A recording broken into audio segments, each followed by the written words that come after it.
بسم اللہ الرحمن الرحیم الحمدللہ رب العالمین الصلاۃ والسلام علی سید الانبیاء والمرسلین بالقاسم محمد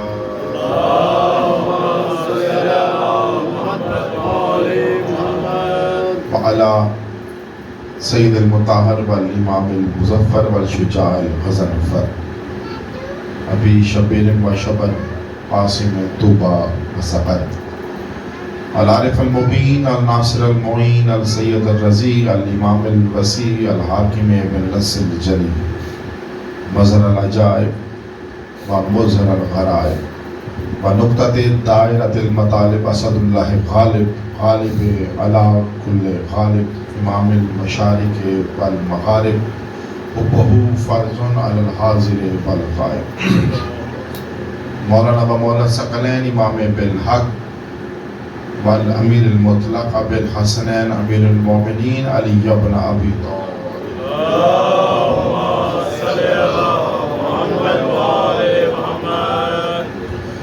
وعلی آلہ الطیبین الطاہرین المعصومین المنتجبین المظلومین اما بعد قال سبحانہ وتعالی بسم اللہ الرحمن الرحیم ولا تطع من اغفلنا قلبہ عن ذکرنا مل کر بلند تر صلوات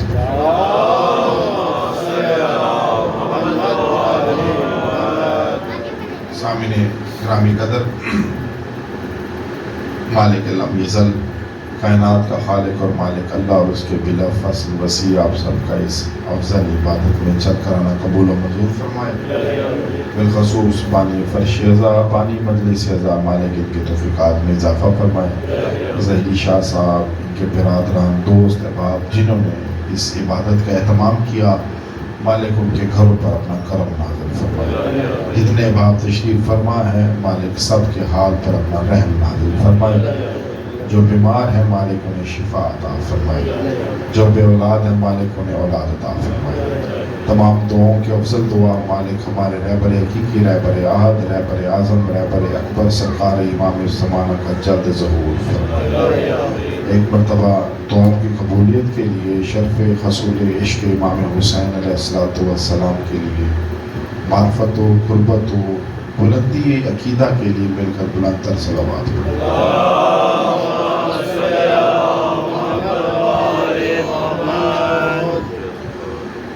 سامعین گرامی قدر، سرنامہ کلام میں آپ کے سامنے قرآن مجید فرقان حمید کی ایک آیت کی تلاوت کا شرف حاصل کیا۔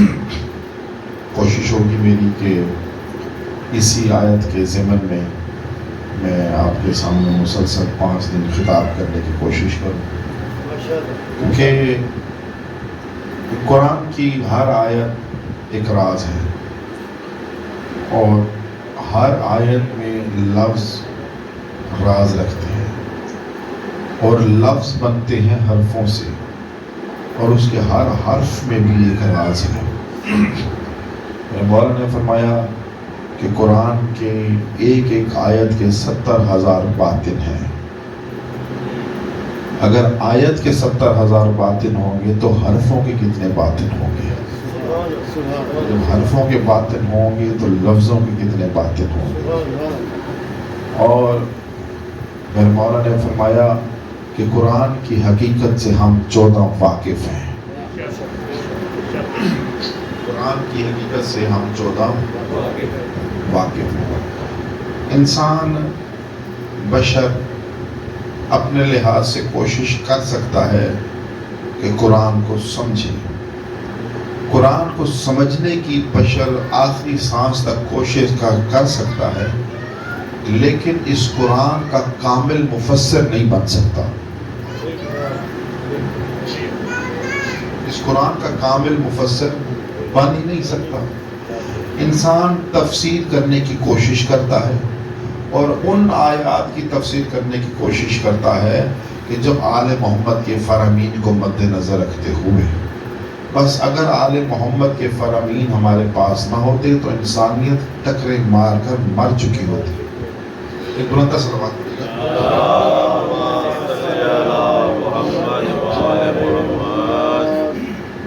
تو انسانیت ساری زندگی